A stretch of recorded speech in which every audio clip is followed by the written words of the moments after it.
Namo tassa bhagavato arahato samma sambuddhassa. Namo tassa bhagavato arahato samma sambuddhassa. Namo tassa bhagavato arahato samma sambuddhassa. Just now, when I was giving you to take 3 refuges and 5 precepts, I felt quite touched just by these 5 precepts alone. When I think of the many problems in the world, there's so many problems in the world happen due to wrong view. Just this one single precept. Do you find this common elsewhere? Yeah, in some part in Hinduism, not killing is part of our teaching. In Jainism, then they also emphasize on non-killing. Then it is a Buddha's teaching. The Buddha gave a most balanced perspective on non-killing. Yes, no doubt we cannot stop the problems of the world by just preventing being from dying. It is not possible because they have their karma. But by observing Panatipata Veramani, non-killing, we stop increasing the causes of suffering in the world in this aspect. Look at the world around. So much killing, wars, in the name of religions, in the name of race, in the name of nation.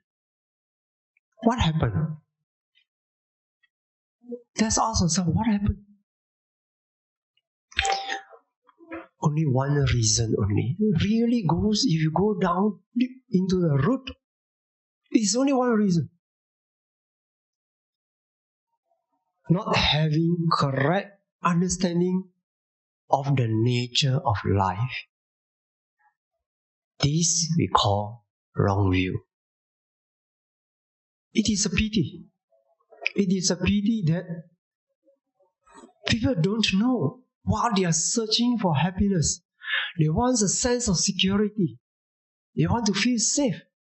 But they are creating all causes of insecurity, all causes of danger, all causes of going down and down in the cycle of birth and death. Down to where? To the woeful realms, animal realms, asuras. So much anger people. They get reborn in asura, as asuras. The woeful realms, like ghosts, but they are suffering with so much anger. And then animals, people indulge in so much sensual desire. Animals and hell. And that's the worst. That's the worst. What happened? Isn't that every being want happiness?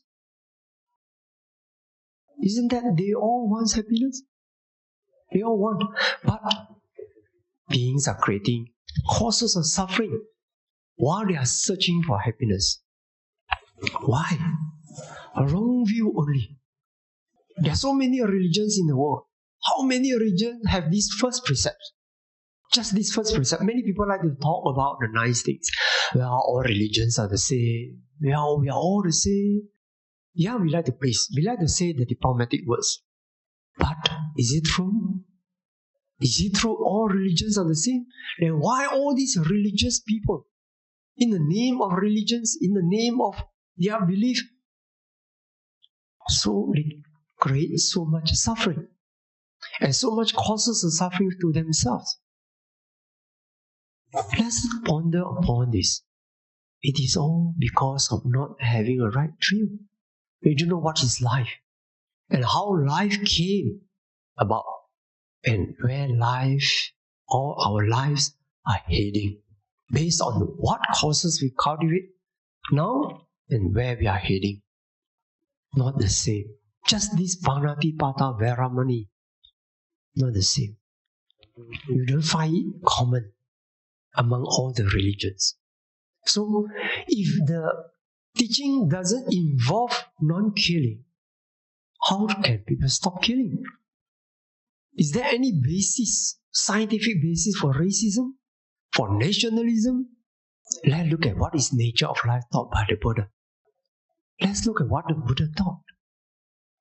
The Buddha said, samsara, rounds of birth and death, the cycle of suffering, birth and death. And if we really know what is samsara, what is the cycle of birth and death, do you still attach to the idea, I am what race? Chinese, Malays, Indians, white, black? Do we still attach to that? No. Because in the cycle of birth and death, and this is verifiable by our self-direct experience, you don't need to believe. We just need to meditate enough to see for ourselves. And then you will notice one life a human, another life maybe a deva, maybe an animal, or maybe a ghost. There is a strong mobility in different realms, change. When the Buddha appeared in the world, then the population of deva realms increased. Because more humans get reborn in the deva realms because of the wholesome deeds caused by the presence of the Buddha. When the world go down, it degrade in morality, then the population in the deva realms also decrease because more and more people, beings, exhaust the good karma, and then more bad karma are accumulated. So, this is just this one thing. If everybody, or at least the leaders, the top people who want to lead the world, lead the country, if only they understand rebirth, if you want to create causes of suffering in the name of race, a nation, or anything, no. Life is so short, for a few decades only. Even if you are lucky, we live up to the full lifespan, human lifespan. How long? 80 years? 75? 70 years? 80 years? 90 years? Some 100 over. So short. And yet, in the name of race, we create so much. People create so much suffering in the world. Look at what happened in Ukraine, what happened in Gaza. All in the name of this race against that race. And all believe in God. So many of them believe in one God, one creator God. But everyone believes the God is on their side. Isn't it strange? But for the Buddhists, for the practitioners, this is very clear, crystal clear. There's no substance in there. In all these causes of suffering, the foundation on which they build their defilements, they incur all the defilements and causes of suffering. The foundation is not real. It's an illusion. So now, and another thing that people don't see and they create all sorts of causes of suffering is because they don't understand and they don't see the law of cause and effect, the power of karma. People don't see. Half belief, or some not even half belief, not even quarter belief, totally unbelief. They don't believe. So, as a result, in the effort to please the so-called creator, they fight. You believe God is on your side, the other also believe God is on their side. How can it be? Something must be wrong. So what do we do? What is most needed in this current era? What is most needed? There's no way to solve the world problem of the world if People who try to find the solution do not see. Blind leading the blind. You see, the world leaders, they believe they have the answers. They believe they have the answers. But what happened to these very intelligent people? More and more suffering are created. In the effort to solve problems, to overcome suffering, more suffering are created. How can it be so effortful and yet more harm are caused? Now, what can we do? Yeah, maybe the real process is not the fast one. The real work is not the fast one. It's not by changing the world and make the world perfect, then we perfect ourselves. No. The Buddha taught a pragmatic, achievable way. That is to solve our own problems. And once you can solve a problem, you are qualified, capable to help the world. The problem of the world is they don't see. So what is this seeing? That means this seeing is important. It's like when you have no light. When you have no light, so blind leading the blind. Or we will run against each other in the effort to rush outside the safety door. We want to get out from the safety door, but because we don't see, then all are fighting for freedom, for liberty, for safety. At the end, we knock at each other in the effort to find security, because we don't see how nature works. Because humans don't see how nature works. And now the Buddha teaches this. The Buddha taught about what? Nature law, Dhamma. Sannitiko akariko. Ehi pasiko opanaiko pachatang veditapo vinyuhi. Well expounded. Every relevant aspect, needed aspect for liberation, the Buddha taught. And the teaching of the Buddha self-evident. How? Yes, it requires some price to pay. Not that Dhamma is difficult to see. It is that people don't pay any price and want to know Dhamma. Dhamma can be seen. The teaching of the Buddha is not meant for belief. Not meant for belief. It's meant for direct seeing. Yatha bhutang jnana dasanam. In the first sutta, Dhamma Cakkappavattana Sutta, the Buddha said this. If the Tathagata, the Buddha called himself Tathagata, if the Tathagata did not see the Four Noble Truths in its 3 rounds and 12 aspects, okay, you can read up 12 aspects, the Four Noble Truths, then if he did not see it with wisdom as they really are, he would not declare himself an enlightened being as Buddha, Sammasambuddha Buddha. But because the Buddha has experienced and seen the Four Noble Truths in its 3 rounds and 12 aspects, then as they really are, with wisdom, Yatha bhutang jnana dasanam, then he declared himself to be fully enlightened. See, this is the key. The Buddha's teaching is meant for Yatha bhutang jnana dasanam. Jnana is Yatha bhutang, as they are. Not fancy, not inference, not imagining, not believing, as they are. Jnana, insight. Dasanam, seeing. Seeing things as they really are with wisdom. So when the Buddha talked about rebirth, he did not ask us to believe in that. He asked us to see for ourselves. When the Buddha talked about karma and the force of karma, the karma power, the Buddha did not tell us to believe, to see for ourselves. This is even clearer in Kalama Sutta, or the proper name is Kesamutti Sutta, because the talk, the sutta was given in Kesamutti. They say, according to the scholar, it's somewhere near New Delhi. I'm not sure. I didn't check, I'm not a scholar. But So many that they say, the people there are very inquisitive. Very inquisitive. So they asked the Buddha about why these people teach like that, why they teach like that. Then the Buddha taught Kesamuti Sutta, which is more popularly known as Kalama Sutta. And in the West, Kalama Sutta is declared, the Westerners, they like to call it the charter for free thinking.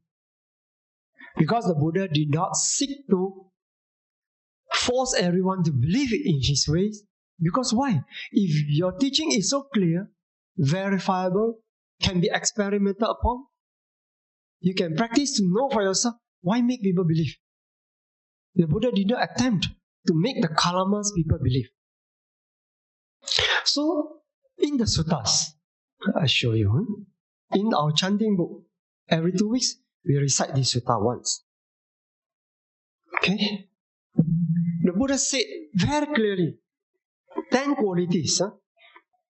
When the Kalama people, they asked the Buddha, when we have this teaching of all the various people, some people say like this, some say another. So what are we going to believe? Who is telling the right thing? Who is telling the wrong thing? The Buddha said, Alam hiwo kalama kankitum alam vichikichitum. It is alright that you have doubt. You have doubt. Kanka niyewa panavo thane vichikicha upanna. You have doubt towards what is actually supposed to be doubtful. Eta tumhe kalama. This. Ma anu sawena ma parampraya, ma itikiraya ma pitaka sampadhanena, ma taka hetu ma naya hetu, ma akara parivitakena, ma ditini jana kantiya ma babarupataya, ma samanono garoti. Come, Kalamas, do not go by oral tradition, nor by lineage of teaching, nor by hearsay, nor by a collection of scriptures. Do not go by means, don't rely on this for your belief. It doesn't mean they are all wrong. It can be correct, it can be wrong. But don't rely on that. Okay? Then the even more shocking, very shocking, nor by logical reasoning, nor by inferential reasoning, nor by examination by reasons, nor by acceptance of view after pondering it. That means this is the first 4 ways is say the scriptures, hearsay or whatever. These are always people rely upon. Say this is I heard it from my grandfather. I heard it from someone, and then this is given in the text. This is what people used to rely on for belief. The Buddha said no. That is not conclusive for you to place your belief. It doesn't mean that they are wrong. The Buddha didn't mean that. The Buddha mean that it's not conclusive to say that they are correct. And then for 4 ways of reasoning, thinking power. You think the first one, it refers to Suttamaya Panya. Our knowledge by receiving, by hearing, by reading. Whatever knowledge acquired by this way is Suttamaya Panya. Then the second 4 category, the Buddha said, not enough to be your conclusive, to be your foundation for your belief, is thinking, all sorts of thinking. You can go why, how it is, it doesn't matter. They all come classified under Chintamaya Panya, thinking wisdom. It is not conclusive. Not conclusive. Then the last 2. Nor by seeming competence of a speaker. Okay, the speaker shows some magical power. Okay, this is not conclusive. Or you think this ascetic is our teacher. Just because of this is my teacher, what he says must be correct. Even this is not conclusive. That means practically the Buddha ruled out all foundation for belief in the world, almost. There's nothing to believe. What to believe? No, the Buddha didn't say we have nothing to believe. The Buddha said Yara tume kalama atanawa janeyatha. Ime dhamma kusala, ime dhamma sawaja, ime dhamma vinyugaraita, ime dhamma samata. Samadina ahitaya dukaya sangwatanti ti ada tume kalama pajaheyata. He says, but when kalama refers to the audience, they are the kalamas. You know for yourself. See, the Buddha was atanawa janeyata. You know for yourself. What does it mean? It means you directly know it. These things are unwholesome, these things are blameworthy, these things are censured by the wise. These things, if accepted and undertaken, lead to harm and suffering. Then you should abandon them. Okay, so this is directly knowing. Okay, first is easier, conceptual one. Oh, this is unwholesome. People say this is blameworthy, this is censured by the wise. It causes problem. Blameworthy because it causes problem. Okay, but if these things are censured by what? These things, if accepted or undertaken, lead to harm and suffering. When you directly know, what does it mean? Practice and meditate until you see for yourself that when you do this, you'll get this. You do this harmful act, you'll get the harmful things. Similarly, the Buddhas later in this sutta repeat altogether 3 times. The same thing they will repeat another time. Another time the Buddha said, when you see for yourself, atanawa janayata, ime dhamma kusala, ime dhamma anavaja, ime dhamma vinyupasaka, ime dhamma samata, samadina hitaya sukhaya sangvatanti ti attatume kalama upasambaja viharayata. But when kalamas, you know for yourselves, these things are wholesome. These things are blameless. These things are praised by the wise. These things, if accepted and undertaken, lead to welfare and happiness. Then you should live in accordance with them. See?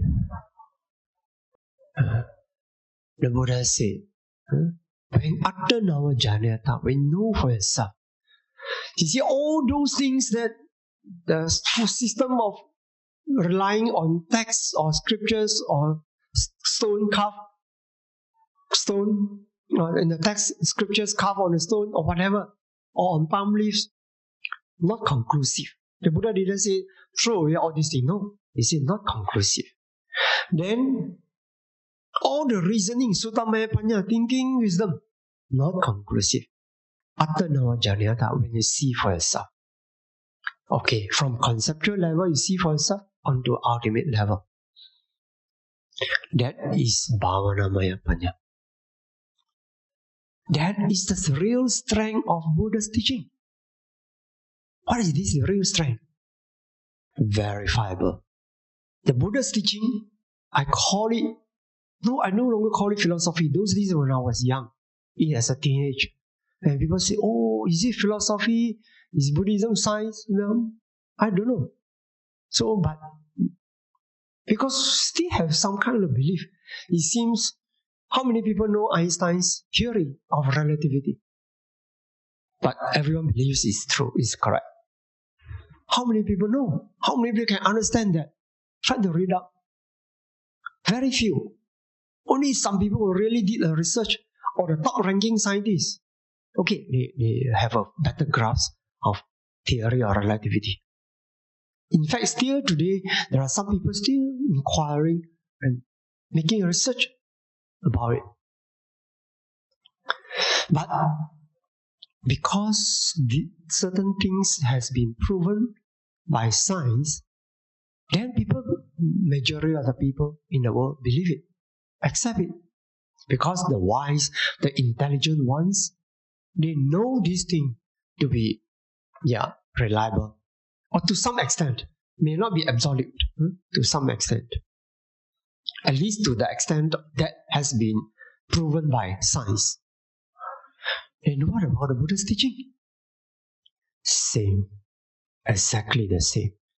All aspects of the Buddha's teaching can be directly experienced, verified and proven.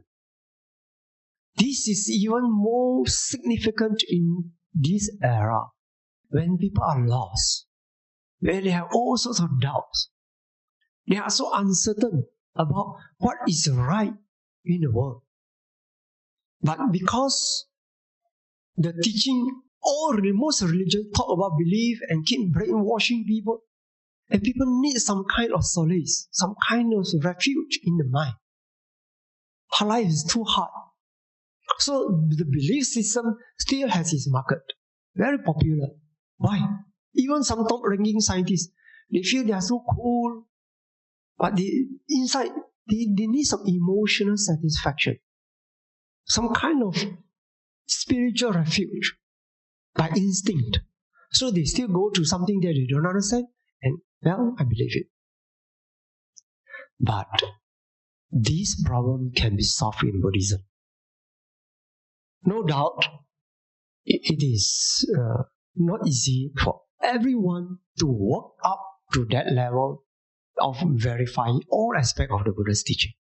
But same like science, as long as some people, a portion of the population, work hard and prove the Buddha's teaching by direct experience, verify it. At least these two things, rebirth and karma, the power of karma, cause and effect. Just these two things. And based on the capable, the top-ranking, intelligent people, the Buddha says the teaching is to be realized by the wise. Pachatang veditabo vinyuhiti. To be realized by the wise. So if we have the wise people in the world worked out this system taught by the Buddha, the practice, the Buddha's training, mind training, we call bhavana, the mind training that can directly sharpen to the level that can see this teaching of the Buddha, including Nibbana, then the world got hope. Because every successful case has an influence sphere. And there will be a lot of people tend to walk into the right belief, the right faith. Because people who have a right seeing and right insight, they will be surrounded by a number of people who have right faith. I know we cannot do away with faith. Because before you come to realize, at least you must have some kind of belief that Panatipata Veramana is important. Don't kill. If I kill, my morality is bad. How am I going to cultivate higher wisdom, higher concentration and wisdom? So because of that, some kind of faith is necessary. But at least you look up to the wise people who live their life properly, happily.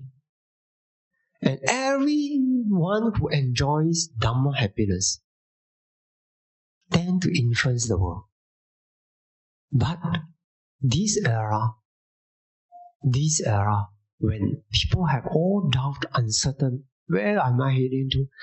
Then this method of verifying the Buddha's teaching need to be kept alive, not only for ourselves and for future generations. As long as we keep this alive, the teaching of the Buddha cannot vanish from the earth. There will be Aryas, from time to time, Aryas appearing in the world. Sotapan, Sakadagami, Anagami, Arahant. And as long as people verify the Buddha's teaching by their direct experience, by the transformation of their life, we see how a person overcome wrong view, overcome evil, overcome bad character, overcome anger, sensual lust, and eventually all jealousy, pride can be overcome due to seeing reality, seeing the nature of life. Then the teaching spread. Because people see the good things. The good is that everyone, actually all beings, long for happiness. And nobody wants suffering. In fact, just this alone will be a very crucial, what we call, I would call it fundamental logic for us to spread the Buddha's teaching, to make more people see the value, the power of Dhamma. Because the power of Dhamma, the most valuable power, is the power to overcome suffering and to realize higher, reliable happiness. The happiness that is happy at a stage of causes and at a stage of effects. Both happy when you're creating the cause and you are creating the effect. When you meditate, when you give, when you observe morality, are you happy? Yes. When you're happy, now you're happy when you are committing the causes, but when the result ripen, you will be happy.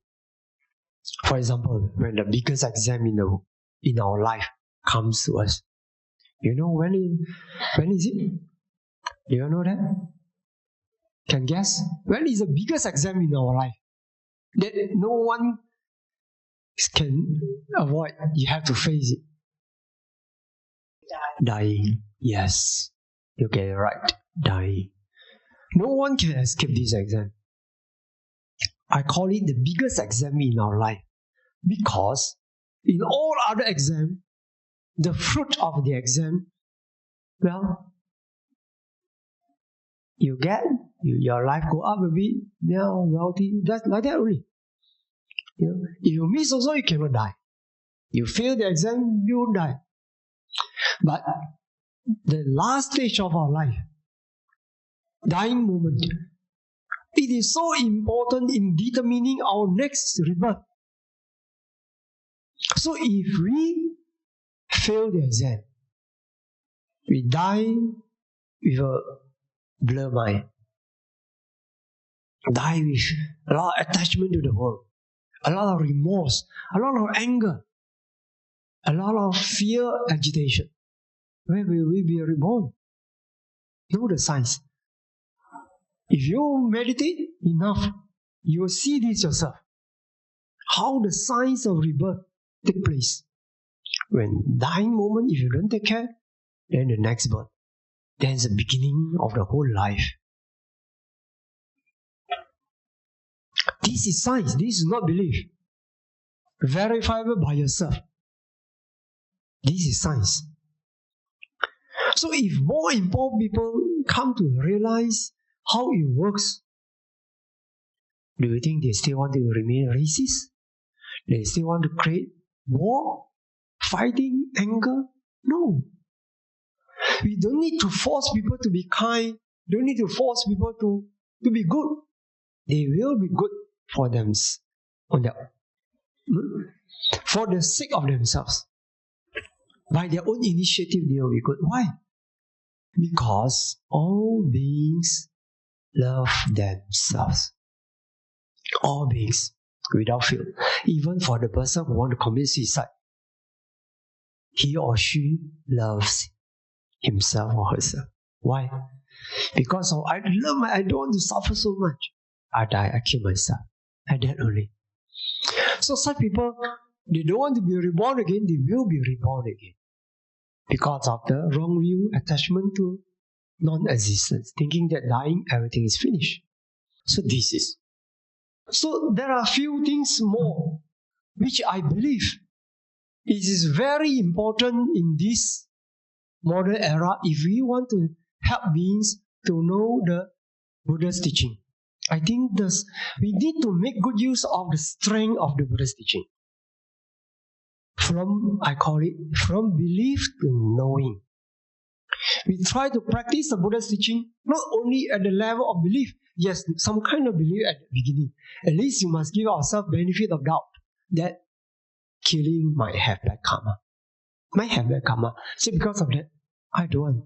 In fact, if you read more about Kalama Sutta at the later part, the Buddhas actually say, suppose there's no next life, suppose there's no cause and effect, you do good, you still have the good result. At least here. Why the Buddha say suppose? Because he was talking to these Kalamas who were not yet Buddhists.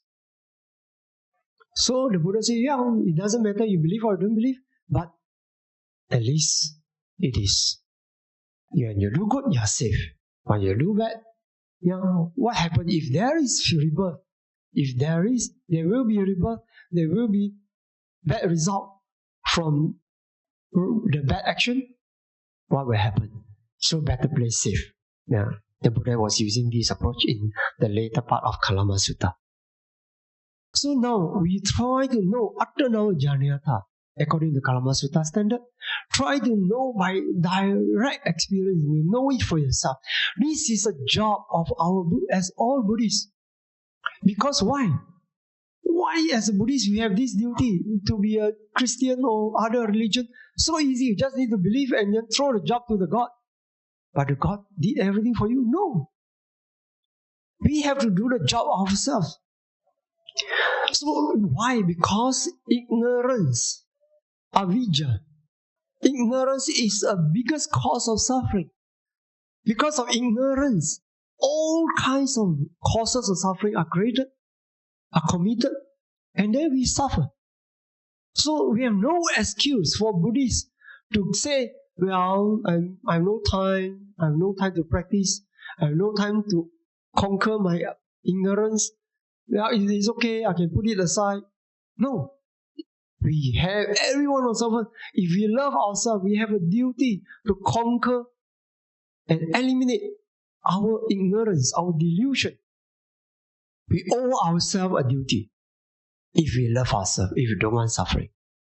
Some people say, I don't know. When you don't know, yes, the law says, well, that's not a crime if you don't know or by accident.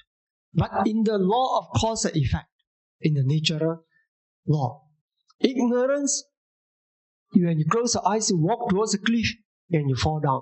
You say, I didn't know. I didn't know there's a cliff. I walk over and I fall down.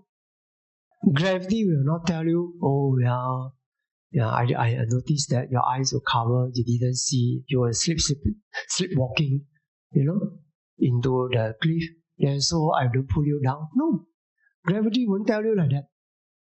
This is nature. So we owe ourselves a big duty to understand how nature works. So now, in this era, it's more important we tap into the science of the Buddha's teaching. This is the beauty of the Buddha's teaching. It is science. It is not philosophy. It is not something the Buddha thought out for the good of humanity. No. The Buddha saw for himself that this is the nature. This is natural laws. So the Buddha taught to us, tell us this is what I discovered and how to Attanava Jnanayata. See it for yourself. How to yatha bhutang jnana dasanam. See them as they really are with wisdom. So this is the first thing, the very beautiful thing about the Buddha's teaching is reality. Second, verifiable, Attanava Jnanayata. Third, in the Dhammanusati, we say, Swakato Bhagavata Dhammo Sanditiko Akaliko Ehipasiko. Come and see. That's why we don't need to be so urgent, come and believe. No, we don't need to frighten people into believing in the Buddha's teaching. No need. Just invite people, come and see for yourself. The method is there. It's up to you whether you want to invoke the method for your own benefits or not. So the Kalama Sutta I have told, yes sir? And the Buddha's teaching is always pragmatic. Always pragmatic. Because we don't work hard for fancy. We work hard for practical result. No doubt, we also have our emotions as a Buddhist. We have metta, loving kindness, karuna, compassion, appreciative joy, mudita, and upekkha, equanimity. This is our emotions, our balance, our EQ. But we always go for result.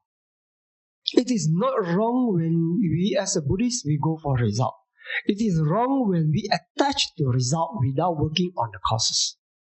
So don't make it a mistake. Some people say, oh, now I want to be so detached, so I don't care about result, I just practice, I don't care about result. That is not right. That's not wise. The Buddha said, Sattaka Sampajanya, clear comprehension of purpose. Sapaya Sampajanya, clear comprehension of suitability. What adds a plus to your goal, or what is a minus and cause obstruct your goals. You see, the Buddha taught us to be purposeful, not be swayed by non-goals or bad aims. That's his things. In fact, in one time, in the Majjhima Nikaya, one sutta, the Buddha taught the monk, in a place when people give you all the good food, all the best care, if your meditation doesn't progress, leave.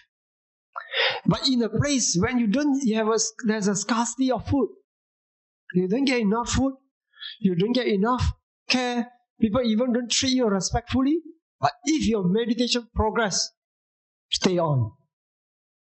What is this? Pragmatism, purposefulness. Remember that. And then the teaching of the Buddha has a quality of universality. Akaliko. That's timeless. These two qualities important. Universality and timelessness. When just a gravity, you go every part of the earth, you experience that yourself. You know, the law of science, same. Similarly, the teaching of the Buddha, anicca, dukkha, anatta, and the paticca samuppada, dependent origination. You can see that in these 5 aggregates, you can see that in your own 5 aggregates. And in fact, in the Vipassana practice, you take the internal object as object and take the external object as object. Look at the Mahasatipatthana Sutta. Internal, external, then both internal and external. And read the Anatta-Lakkhana Sutta. You look at when you practice Vipassana, you take the object of past, future, present, internal, external, gross and subtle, superior, inferior, near and far. You take all these 11 ways, all these objects, everything covered. Why? Because there is a hidden potential, anusaya, defiled state in the mind. There's a potential.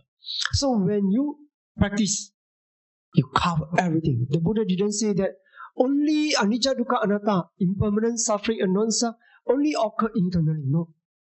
You check for yourself externally. Is that so? And both internally and externally. You check. You cannot say, oh no, it's what happened now. In the past, not. In the future, not. It will not be. No. You can practice directly taking in the Anatta-Lakkhana Sutta. And many suttas the Buddha taught like that. Past, future, present. Of course, when you meditate upon it, you use presence of mind. You don't daydream. Pachupanna, presence of mind. But you are able to take past, present, future object and see the nature. Is it true? Anicca, dukkha, anatta? Internal, external, is it true? I see for yourself. So this universality, anicca, dukkha, anatta, paticca, samuppada, etc., you will see for yourself. Universal and timeless. Now you practice like that, tomorrow you practice same. Future, same. This life, next life, same. Timeless. Of course, in timelessness in the Buddha's teaching has another more substantial meaning. That means when the person realizes Magga-jnana, the path knowledge, and then the fruition knowledge comes immediately without gap. That is exactly what is referred to as akaliko, timeless, without a gap. But we can also see in a broader sense, timelessness. Then the next thing about science. The science is proving the Buddha's teaching more and more. Very wonderful. More and more. Now we read about the different level of time. At different height, different place. I'm sure everyone have experience on GPS, right? We are using our phone on GPS. You go to the mountain, which height, then you see you know the height, altitude, where you reach when you use GPS. How? Because the clock clicks differently in higher place and on the ground. You try to check it out. You can find this in YouTube. The time concept is different in different places. And you read up Albert Einstein's theory. Time is not a fixed thing. Time is changeable. Now people cannot imagine. Those days when we read about the suttas, the Buddha said, oh, in the Chatumarajika Deva, there are four great kings. Right? The Deva of four great kings. Chatumarajika Deva. One day in Chatumarajika Deva, human life 50 years. In Tavatimsa, the higher Deva rank, one day, human life 100 years. In the Yama Deva, 200 years human life. Tusita, 400 years. So now, the Buddha passed away less than a week in Tusita. So that's why I encourage you, sometimes it's good to read our suttas in Pali, because to them it's still fresh in their mind, Just 7 days. The Buddha passed away. So if they happen to hear us reciting Pali chanting, then they feel good about it. Oh, you're still reciting the same, like what the Buddha recite. So like that. So now, these things which people think of it like is a fanciful, how can it be? Isn't it time all the same? No, it's very strange. Time is a very wonderful concept. In fact, the scientists are still exploring about it. Not conclusive yet. The research into time is still not conclusive. But the Buddha has said, time is not fixed. It's not something fixed. It's just another dimension. It's not fixed. Okay? And then the space, our understanding about space also changed when we practice Dhamma. Now, I just read out. There are different says. In the universe, according to standard lambda CDM model of cosmology, the mass energy content of the universe is 5% ordinary matter, 26.8% dark matter, and 68.2% a form of energy known as dark energy. So much is unknown. Dark energy, dark matter, scientists can measure, but they cannot prove it yet. But they can measure. Why? Because certain phenomena, if in the absence of this dark energy and dark matter, it will not come about. For example, the galaxy turning. The turning of this galaxy is very fast. So, according to our understanding of movement, all will be thrown out. All the masses of the galaxy should be thrown out. Because of the fast turning, it should thrown out long ago. But why? The galaxy still stick to it as it's up. Because of certain gravity pull, certain energy there. And then they can calculate the energy that keep the galaxies together must be strong enough to keep them together. But these force that supposed to be so strong are not seen. Okay, there are a lot more. The dark energy, dark matter is a you check out Wikipedia. There's so much of it. But it's enough to say that there's so much more unknown to science.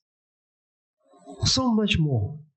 And in the Buddha's teaching, the Buddha taught so much about another world. A world within a world. Yeah. You think that another world is very far from us? No. Very near to us. In fact, superimposed. But this, again, of course, if people want to be doing it for science sake, can do. You can do this research by your meditation. But most people meditate for liberation because you cannot study enough science. You cannot study enough. But it is enough proof through the yogi's experience that there's a world within the world. There's so much forces unknown and unseen by our modern science yet. So now, this is the wonders, the Buddha's teaching. But the main thing is not for scientific curiosity.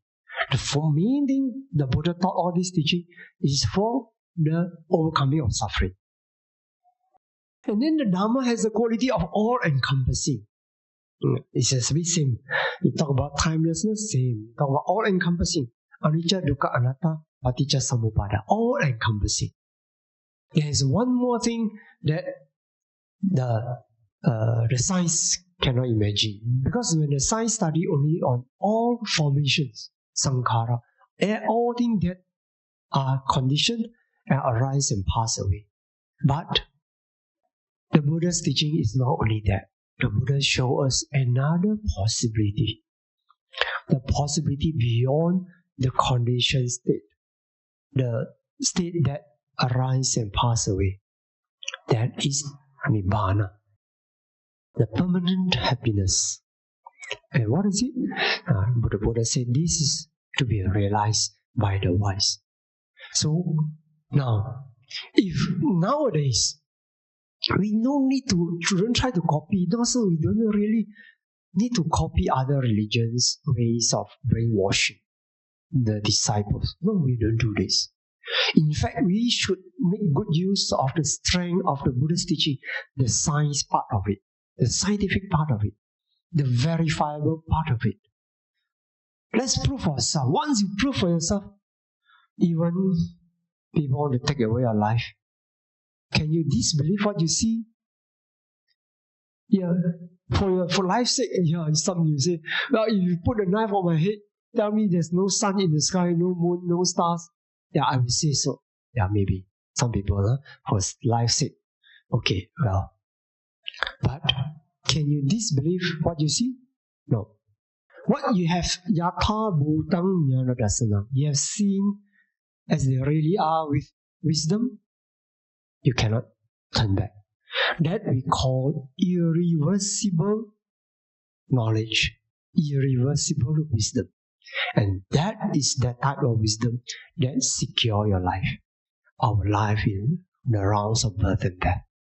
So let's, for the sake of our own welfare, for our own benefit, let's practice and don't squander this golden opportunity to prove the Buddha's teaching for the sake of true happiness.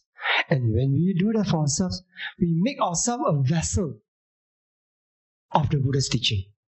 The real vessel of the Buddha's teaching is not in books, in this and that. It is in our thought, speech and action, in our mind and body, that we live up to the Buddha's teaching and then we prove it. And then this is how we pass down the lineage of the Buddha's teaching from generation to generation. And that is how we may contribute our bit to the world. Even though it may go slow, this way is slow, because it needs to help everyone to see. Because everyone can only see that for themselves, for himself or herself, But it is a very sure way, very reliable way, and very firm, very steady way. Let's make good use of this strength of the Buddha's teaching, this very special aspect of the Buddha's teaching, which is, it is not a belief system, it is science. Just that we need to tap into the scientific part of it. Okay, let's do it together. Okay, recite after me. Idang me punyang asawakaya wahang hotu. May these merits enable me overcome causes of suffering. Idang me punya nibbana sa pacaya hotu. May this merit be a supporting condition for my realization of nibbana. Mama punya bhaga sabba satpana bhajemi te sabbe me sama punya bhaga labantu. I share my merits with all beings. May all beings take part equally in the merits I cultivate. Sadhu. sadhu, sadhu, sadhu.